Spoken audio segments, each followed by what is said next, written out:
Assalamualaikum warahmatullahi wabarakatuh. Assalamualaikum warahmatullahi wabarakatuh. Halo kawan-kawan, apa kabar semua? Perkenalkan, saya Ramadan Nur, CGP Angkatan 10 dari Kota Serang. Depan saya ada Ibu Ana Sumartina, SPD dari SMK 4 Kota Serang juga. Di hadapan kami sudah ada Bapak Kepala Sekolah SMK Negeri 4 Kota Serang, Bapak Haji Sudarul Bahri MPD. Assalamualaikum Bapak, selamat pagi. Mohon maaf mengganggu waktunya. Waalaikumsalam, selamat pagi dan sama-sama terima kasih.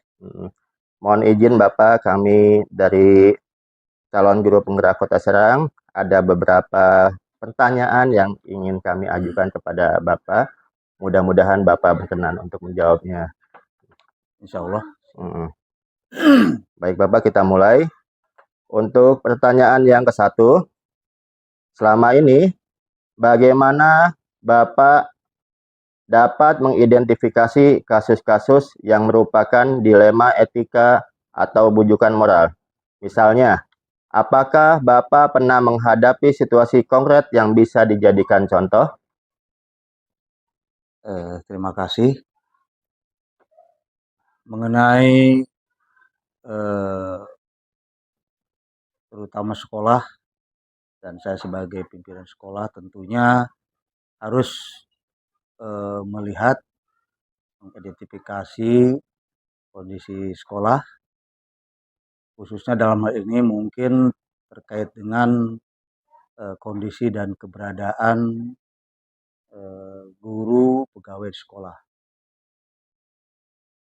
Salah satu yang dilakukan melalui monitoring dan evaluasi tentunya bagaimana kondisi di lapangan dan kita menginventarisir melalui data dan laporan, misalkan tentang kehadiran dari guru serta pegawai.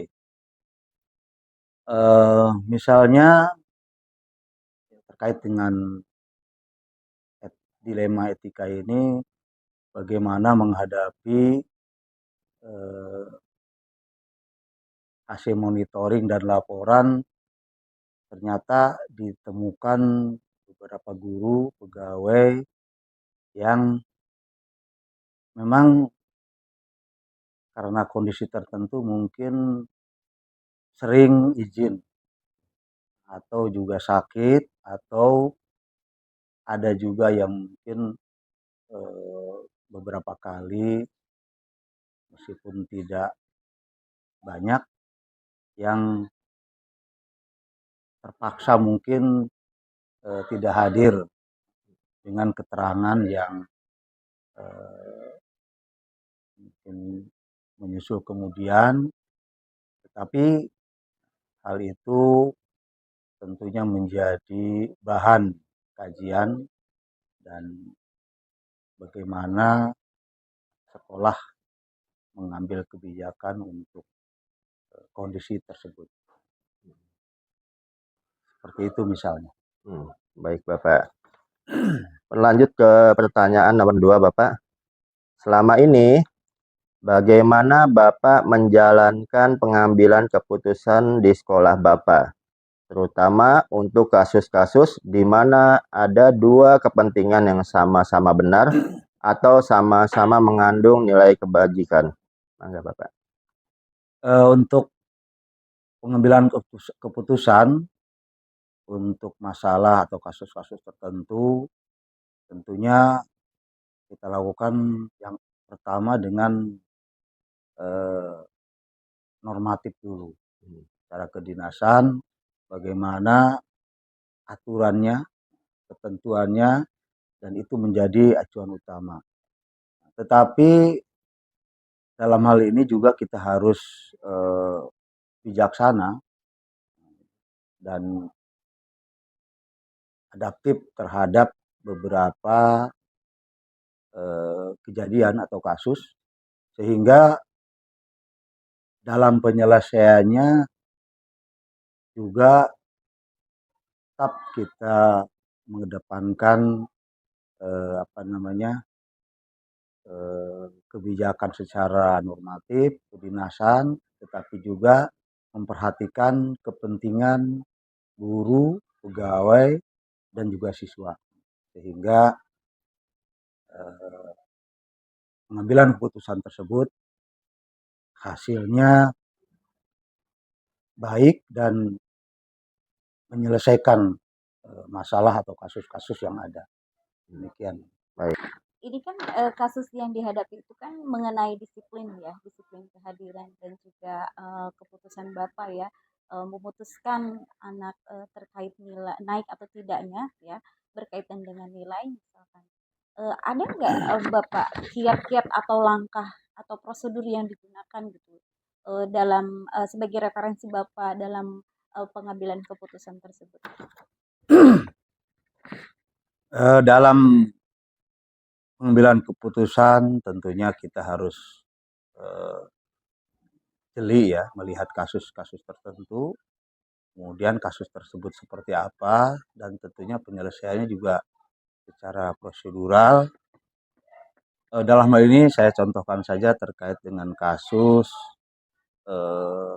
bagaimana kedisiplinan, tanggung jawab terhadap tugas, terutama tugas pembelajaran yang dilaksanakan oleh para guru,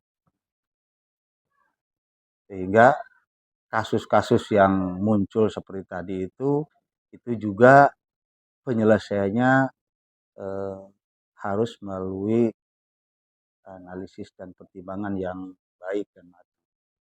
Tentunya dalam hal ini meskipun keputusan dalam penyelesaian kasus ini harus dilakukan oleh pimpinan kepala sekolah, tetapi sebelumnya saya biasanya melalui beberapa pertimbangan, dan pertimbangan itu saya ambil dari beberapa rekan, teman-teman, terutama tim wakil kepala sekolah, dan ada kepala tata usaha yang dalam hal ini sudah cukup berpengalaman, banyak membantu, memberikan masukan dan pertimbangan-pertimbangan, sehingga kasus-kasus tersebut ya, baik terkait dengan kasus kehadiran guru, kegiatan pembelajaran, terkait dengan KBM dengan siswa, semuanya dapat terselesaikan, ada solusinya, dan solusi yang muncul yang terjadi merupakan penyelesaian terbaik hasil perhitungan dan pertimbangan yang matang dari pimpinan sekolah atau kepala sekolah melalui proses pertimbangan dari tim yang saya sampaikan tadi. Demikian. Bapak melakukan koordinasi ya? Tentunya harus koordinasi, komunikasi, dan ya bersama-sama mempertimbangkan bahwa kasus tersebut, ya masalah yang terjadi itu harus selesai dan tidak ada masalah selanjutnya seperti itu. Demikian, Bro. Baik, Bapak, pertanyaan yang selanjutnya.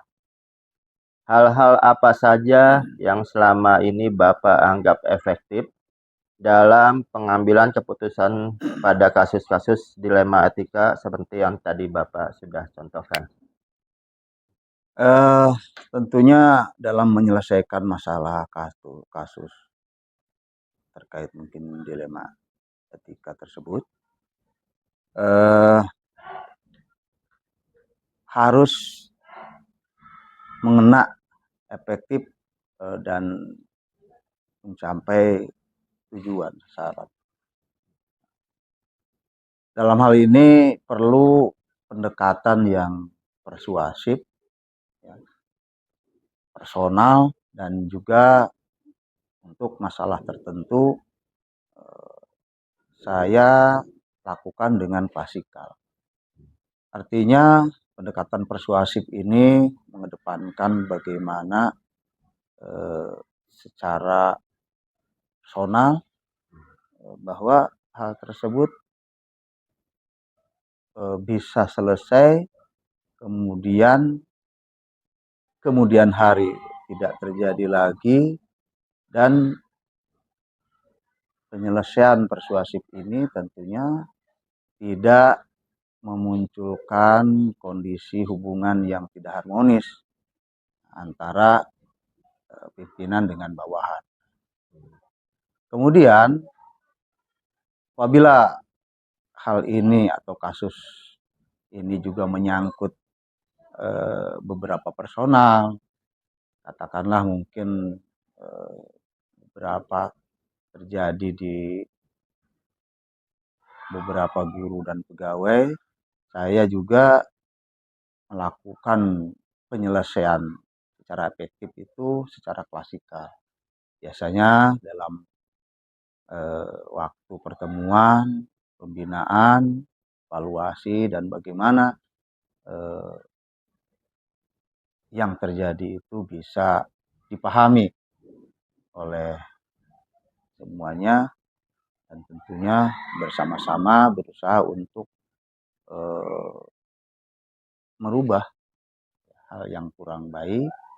Kemudian selanjutnya bersama-sama berusaha untuk melakukan yang lebih baik lagi, seperti itu.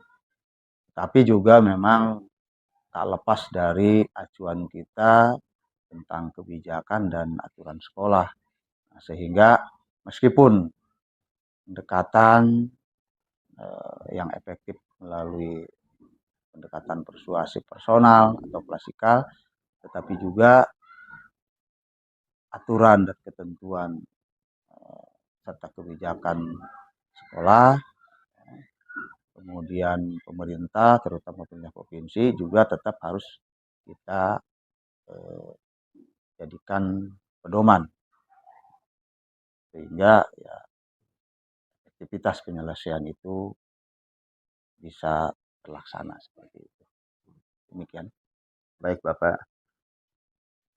Untuk yang selanjutnya Bapak punten, hal-hal apa saja yang selama ini merupakan tantangan dalam pengambilan keputusan pada kasus-kasus dilema etika? Tantangan yang mungkin sering dihadapi terjadi antara bagaimana kita mempertimbangkan, memikirkan, dan mengedepankan bahwa kepentingan dari beberapa pihak di sekolah itu terakomodir. Misalkan kebutuhan siswa dalam kegiatan pembelajaran, tetapi juga ada kepentingan atau kebutuhan guru pegawai yang dalam hal ini tidak bisa dihindari. Nah, disitulah tantangannya, bagaimana sekolah, ya pimpinan harus mengambil keputusan yang bijak, bahwa kepentingan siswa, misalkan dalam mengikuti mendapatkan pembelajaran sekolah, apalagi sesuai dengan jadwal dan ketentuannya, itu tetap terakomodir, tetap sisa mendapatkannya. Tetapi juga bagaimana kebutuhan atau kepentingan guru pegawai itu juga memang bisa dibantu untuk bisa selesai. Nah, tentunya ini perlu kebijakan khusus, dan di antara dua kebutuhan atau kepentingan ini, kedua-duanya harus kita amankan, harus kita pertimbangkan untuk bisa terpenuhi.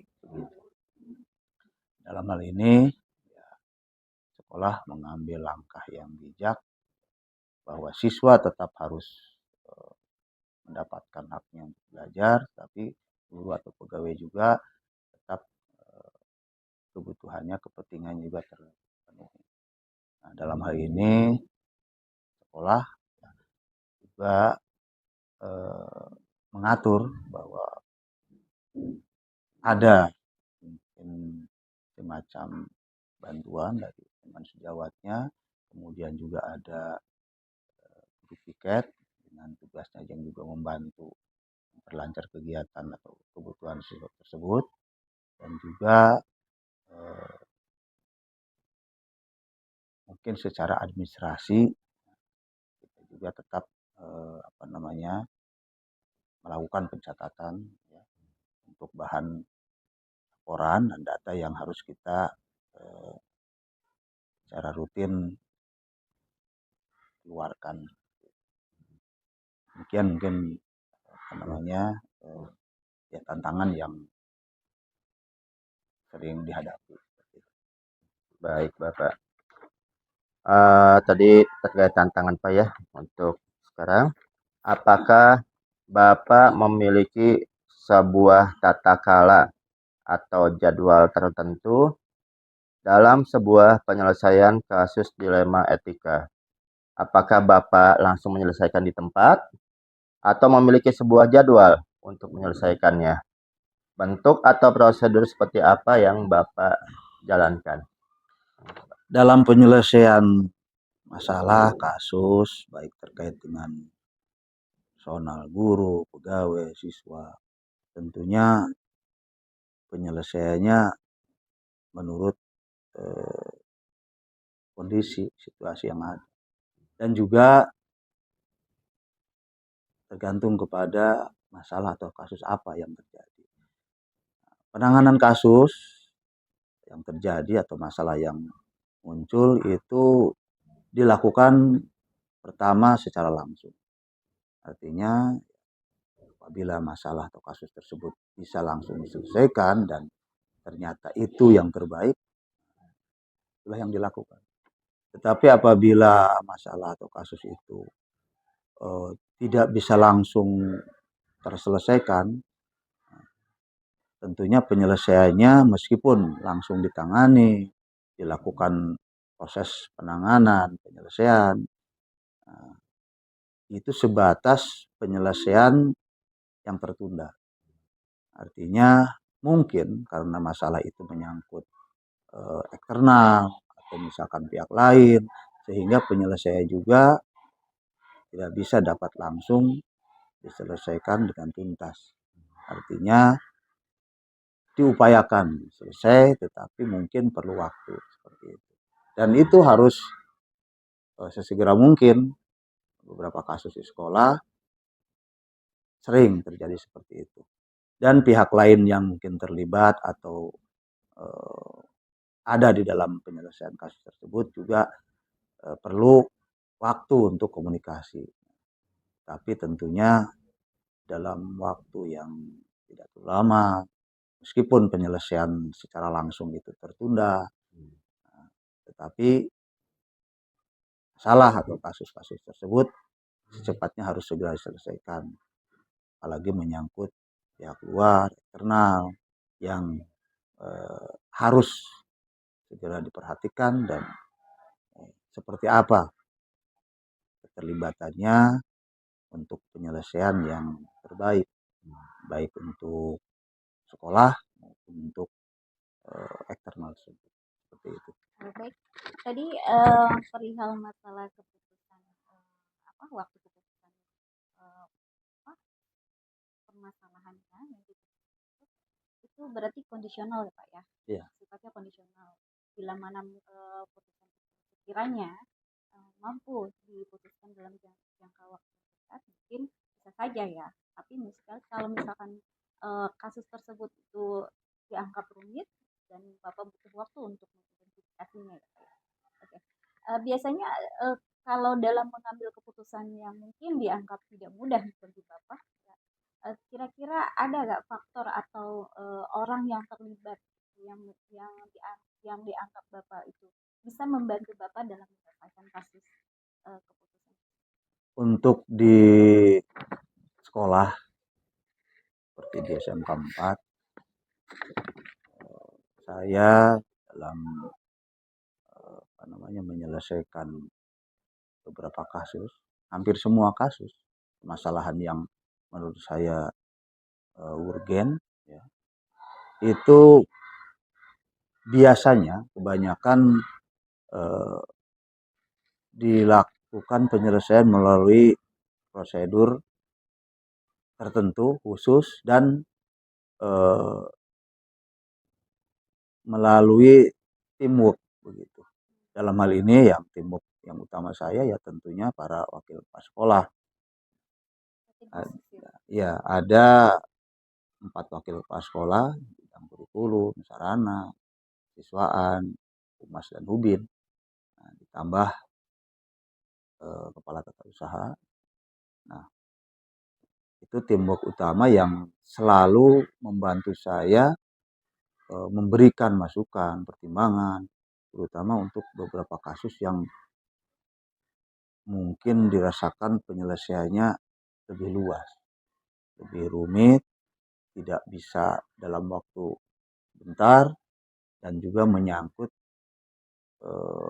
eksternal, ya, mungkin lembaga lain atau personal lain secara eksternal, itu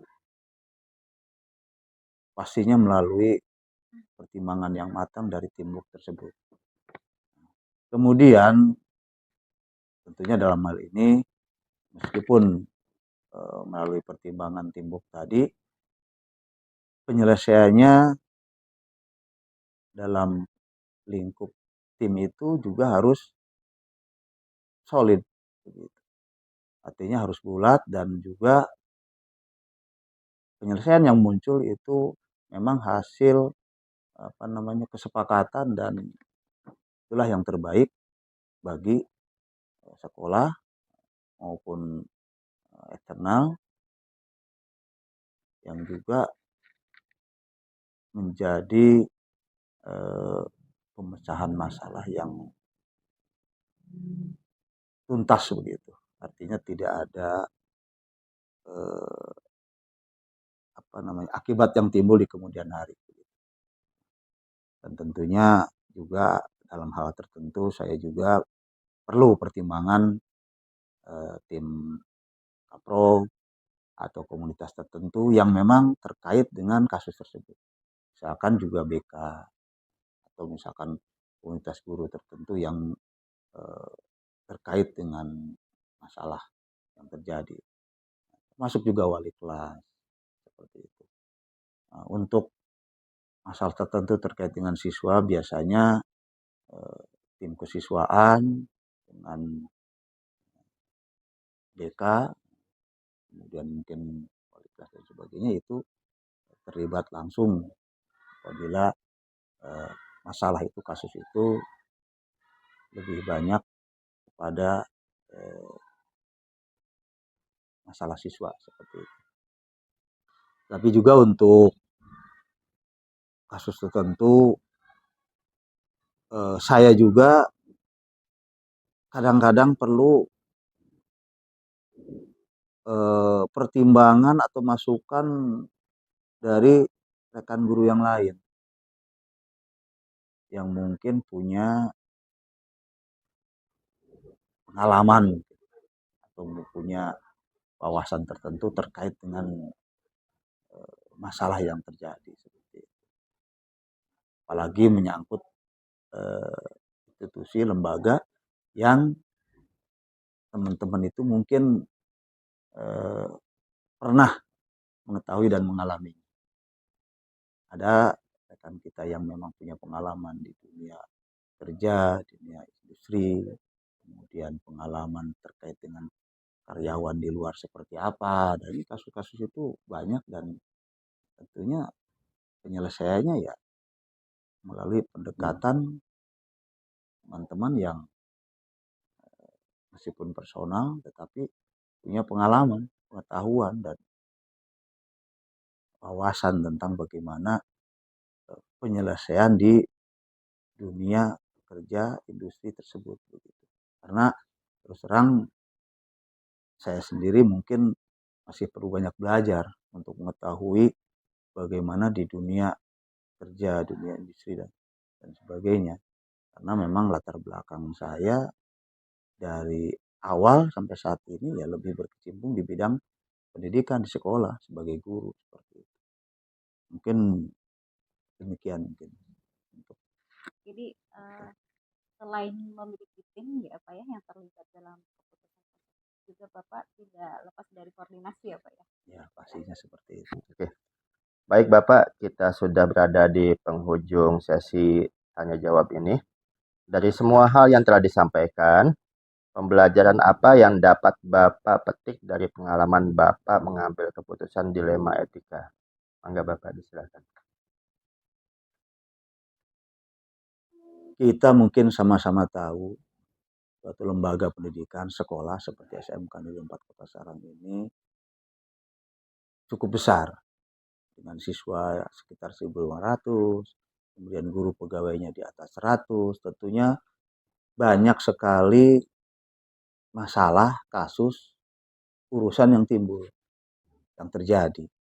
Nah, dari masalah yang muncul itu juga ada mengenai lembaga itu sendiri, kemudian mengenai manajemen, kemudian mengenai personal, guru, pegawai, siswa, dan warga sekolah yang ada di dalam. Nah, sejumlah urusan, masalah, kasus yang banyak itu tentunya apabila muncul, terjadi, harus kita tangani. Harus kita selesaikan. Nah,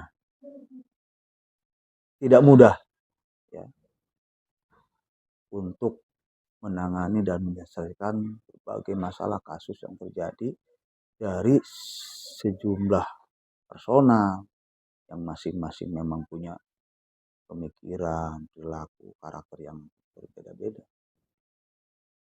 Nah, dalam hal ini kita harus betul-betul cerdas, betul-betul matang mengkaji, menganalisa bahwa masalah atau kasus yang timbul ini harus bagaimana,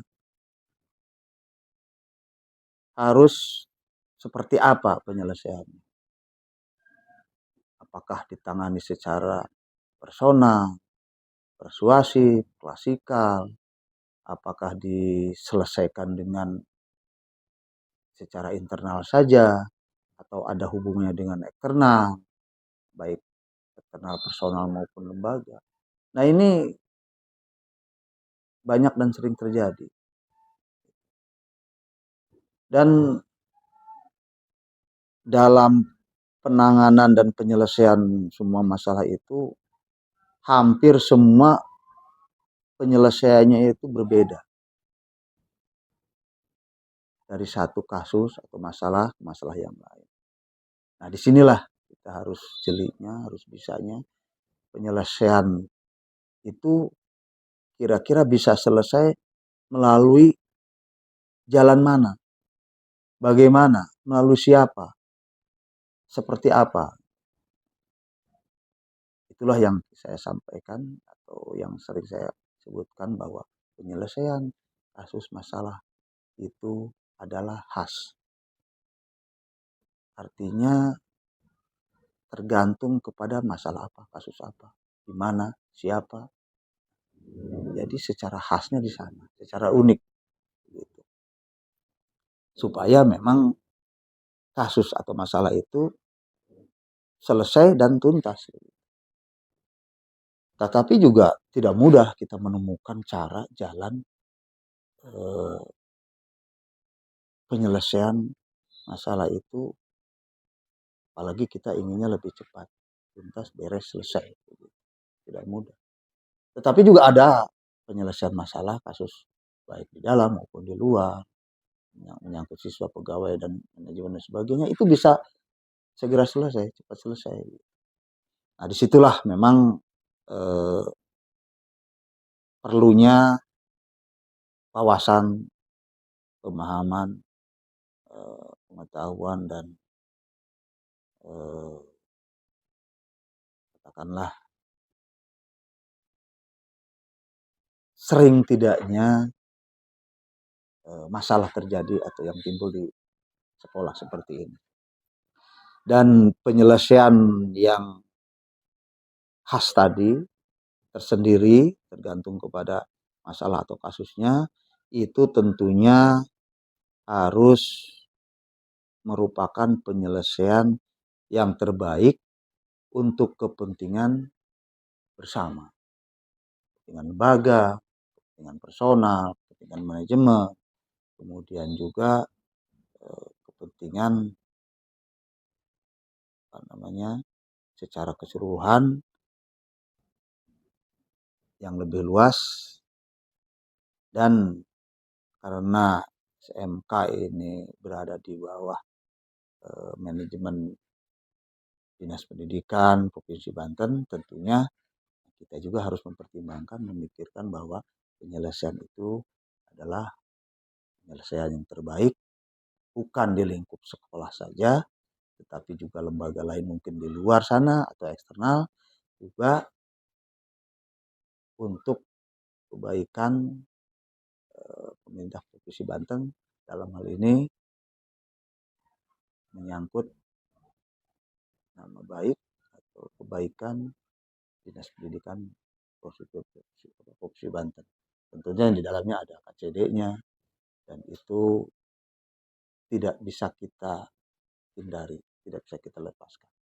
Nah, jadi penyelesaian tersendiri, tetapi juga penyelesaian itu harus berbuah baik untuk semua komponen yang saya sampaikan. Demikian mungkin, terima kasih. Mudah-mudahan di beberapa pertanyaan yang saya sampaikan tadi ini menjadi bahan masukan, kemudian pengetahuan, wawasan bagi teman-teman dalam grup penggerak, dan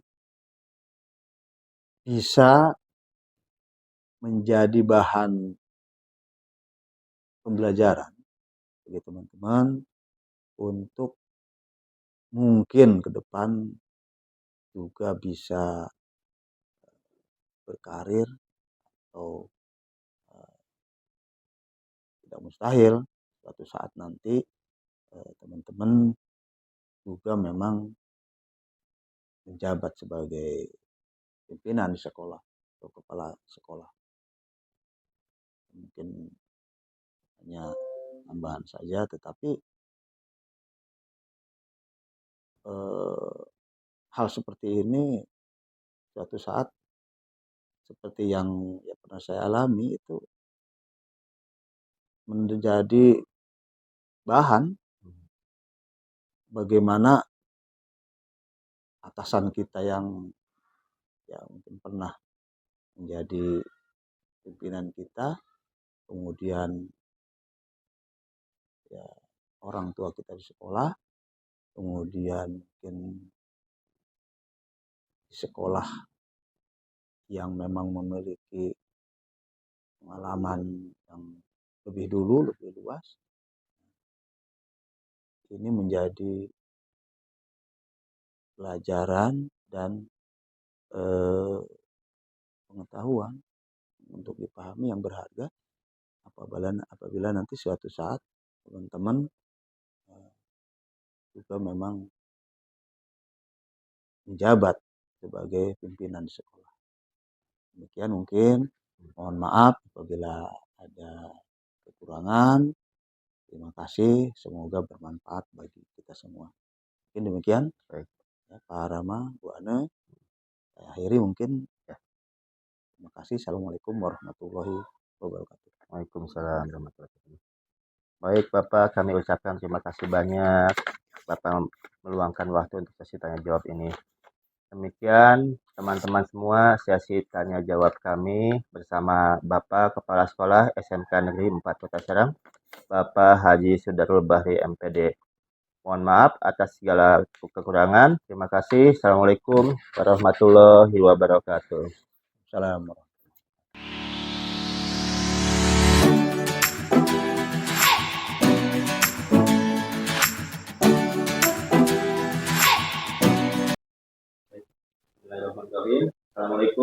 warahmatullahi wabarakatuh. Waalaikumsalam warahmatullahi wabarakatuh. Halo kawan-kawan semua, kenalkan saya Ramadhanur dari SMK Negeri 4 Kota Serang. Hari ini saya berkesempatan untuk mewawancarai Bapak Kepala Sekolah SMP Negeri 11 Kota Serang, Bapak Haji Saniata Jaka Santoso MPD. Ya. Assalamualaikum Bapak. Waalaikumsalam. Terima kasih Bapak sudah bersedia meluangkan waktu untuk tanya jawab ini Pak. Ya. Baik Bapak, saya langsung saja untuk melakukan pertanyaan yang pertama Pak. Ya. Sekitar tentang dilema ini Pak. Pertanyaan pertama, selama ini bagaimana Bapak dapat mengidentifikasi kasus-kasus yang merupakan dilema etika atau rujukan moral? Misalnya, Bapak pernah menghadapi situasi konkret yang bisa dijadikan contoh. Ya, oke. Terima kasih Pak Rama ya, yang kebetulan hari ini ada tugas untuk mencari informasi terkait dengan dilema etika. Jadi kalau dilema etika itu kan yang saya pahami ada satu kondisi di mana kita harus mengambil satu tindakan di antara beberapa pilihan yang sama-sama memiliki dampak etika, gitu kan? Yang kadang-kadang etikanya bertentangan. Dan untuk mengetahui itu biasanya kita melakukan identifikasi masalah secara mendalam, apakah permasalahan itu kategori dilema etika atau tidak. Artinya akan berimplikasi terhadap dua kutub etika yang berbeda atau tidak, atau hanya memang itu satu permasalahan yang sifatnya pelanggaran normatif. Jadi yang perlu kita lakukan adalah tadi mengidentifikasi permasalahan secara mendalam, apakah permasalahan itu termasuk dilema etika atau tidak. Jadi kita identifikasi dulu Pak ya. Betul. Apakah itu dilema etika atau bukan? Betul. Iya betul. Lanjut ke pertanyaan Bapak. Selama ini bagaimana Bapak menjalankan pengambilan keputusan di sekolah Bapak, terutama untuk kasus-kasus di mana ada dua kepentingan yang sama-sama benar atau yang sama-sama mengandung baik kewajiban? Ya, oke. Jadi menyambung dari jawaban pertanyaan pertama. Jadi ketika kita sudah mengetahui bahwa permasalahan itu kategori dilema etika, maka biasanya yang saya lakukan pertama tadi mengidentifikasi permasalahan, kemudian yang kedua adalah mencari opsi tindakan. Dalam arti apakah tindakan yang akan kita lakukan atau permasalahan itu dampaknya seperti apa, gitu kan? Mengidentifikasi permasalahan di opsi tindakan. Kemudian yang kedua adalah mencari referensi atau alternatif daya dukung yang terkait dengan pengambilan keputusan, gitu kan? Artinya dari permasalahan itu dilihat dari sisi regulasinya seperti apa, dilihat dari etika yang lain seperti apa. Jadi kita betul-betul cari referensi, termasuk kita berkonsultasi kepada pihak-pihak lain, artinya melibatkan banyak pihak di sekolah itu. Kalau di sekolah misalnya kita bisa melibatkan dewan guru atau mungkin staf atau mungkin orang tua atau komite dan sebagainya, artinya melibatkan banyak pihak. Kemudian langkah yang berikutnya adalah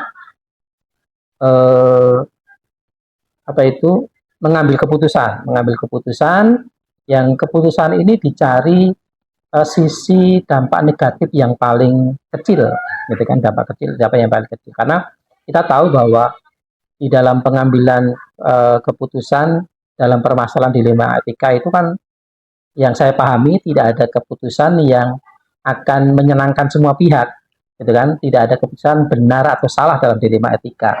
Jadi setiap keputusan itu akan berdampak, gitu kan? Itu jelas, itu yang kita pahami. Itu yang berikutnya. Dan yang terakhir adalah mensosialisasikan tentang keputusan itu. Jadi mensosialisasikan keputusan kepada semua pihak yang terlibat, gitu kan? Dan tentunya diikuti dengan evaluasi dari keputusan itu. Apakah keputusan ini ketika sudah ditetapkan itu bagaimana proses perjalanannya, bagaimana dampak yang ditimbulkan. itu kita perlu evaluasi. Itu biasanya yang saya lakukan seperti itu. Jadi tadi yang di Bapak tentu melibatkan banyak upaya Betul, betul. pada orang lain. Ya, Kemudian tentu saja tidak bisa menggunakan semua betul. orang. Kemudian dicari yang paling sedikit mengandung minusnya. Iya. Lanjut ke pertanyaan ketiga, Bapak. Langkah-langkah atau prosedur seperti apa yang biasa Bapak lakukan selama ini dalam pengambilan keputusan pada kasus-kasus dilema? Ya, menegaskan dari apa yang sudah sampaikan sebelumnya bahwa langkah-langkah yang kita ambil tadi dari mengidentifikasi permasalahan secara jelas, kemudian kita mencari alternatif pemecahan masalah dengan segala kemungkinan-kemungkinannya.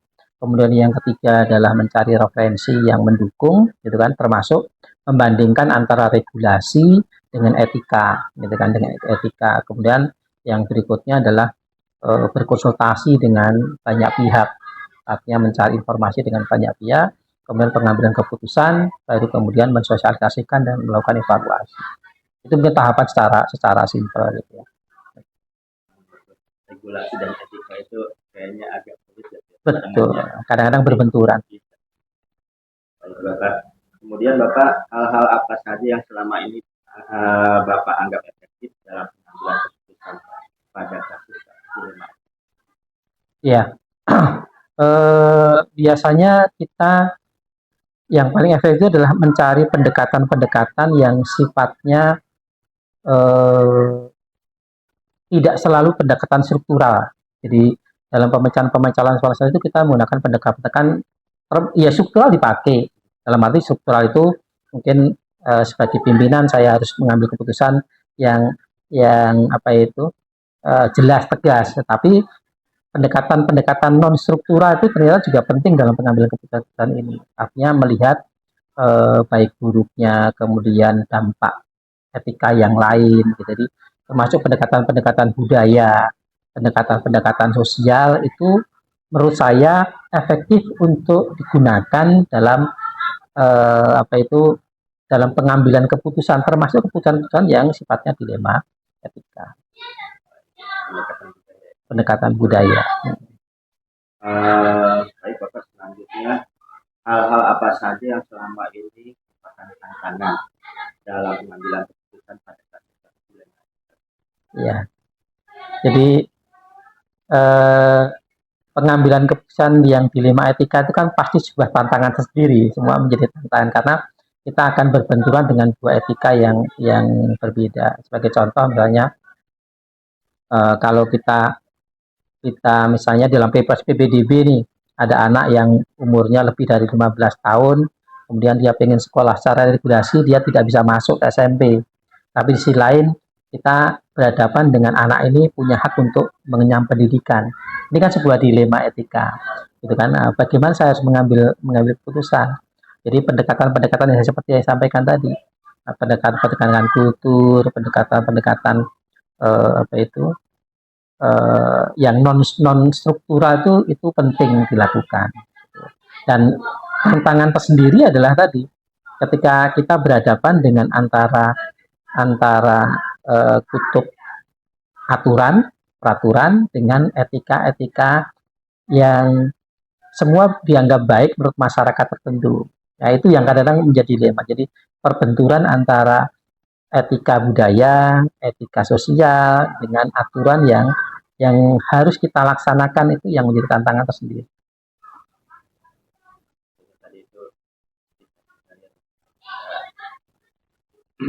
Berarti sangat sulit. Iya, betul. Di situlah tinjak yang tinggi. Betul Bapak. Pertanyaan selanjutnya Bapak tentang apakah Bapak memiliki sebuah tata kelola atau jadwal tertentu dalam sebuah penyelesaian kasus dilema etika? Apakah Bapak langsung menyelesaikan di tempat jika ada permasalahan langsung diselesaikan di tempat, atau Bapak memiliki sebuah jadwal untuk menyelesaikannya? Bentuk atau prosedur seperti apa yang selama ini Bapak jalankan? Oke. Kalau jadwal khusus mungkin tidak punya ya, artinya tidak punya jadwal khusus untuk menyelesaikan permasalahan-permasalahan tertentu, tapi yang selama ini saya gunakan adalah ketika ada permasalahan itu secepatnya kita selesaikan. Jadi karena permasalahan itu kan sifatnya kontekstual, jadi tidak bisa direncanakan, tidak bisa kemudian diprogram, nanti akan muncul masalah seperti ini, seperti ini enggak. Jadi artinya permasalahan, setiap masalah itu kan kontekstual, pasti berbeda dan dinamis. Dan itu diperlukan keputusan yang dinamis juga. Sehingga pengambilan keputusannya pun juga tadi sifatnya ketika ada masalah kita selesaikan secepatnya. Jadi ketika ada masalah selesaikan cepatnya, kalau bisa Secepatnya. jangan sampai. Iya betul. Betul begitu. Baik Pak Haji, selanjutnya adakah seseorang atau faktor-faktor apa yang selama ini ya, atau membantu Bapak dalam pengambilan keputusan dalam kasus dilema etika? Ya. Kalau di sekolah semua pihak yang ada di sekolah itu berperan besar dalam pengambilan keputusan. Artinya saya membutuhkan orang-orang di sekitar saya yang banyak memberikan informasi, sehingga apa yang saya putuskan itu menjadi keputusan yang komprehensif yang bisa mengatasi seluruh permasalahan. Ketika saya minim informasi karena saya kurang komunikasi dengan teman-teman yang ada di sekitar saya, pasti keputusan saya pun juga tidak akan efektif. Maka yang di sini teman-teman yang punya peran besar adalah ya teman-teman sekolah, guru-guru yang ada di sekitar sini yang mungkin banyak memberikan informasi kepada saya terkait dengan permasalahan yang ada di sekolah. Jadi lingkungan sekitar sangat membantu Bapak Betul, ya, betul. mengambil keputusan Iya. dalam dilema etika, Pak ya. Baik Bapak, kita sudah sampai di pertanyaan penghujung Bapak. Mohon izin, dari semua hal yang tadi telah Bapak sampaikan, pembelajaran apa yang dapat Bapak petik dari pengalaman Bapak? Ya, jadi dalam sebuah organisasi hal-hal yang seperti ini akan selalu muncul. Artinya dilema etika, permasalahan yang kategori dilema itu akan muncul.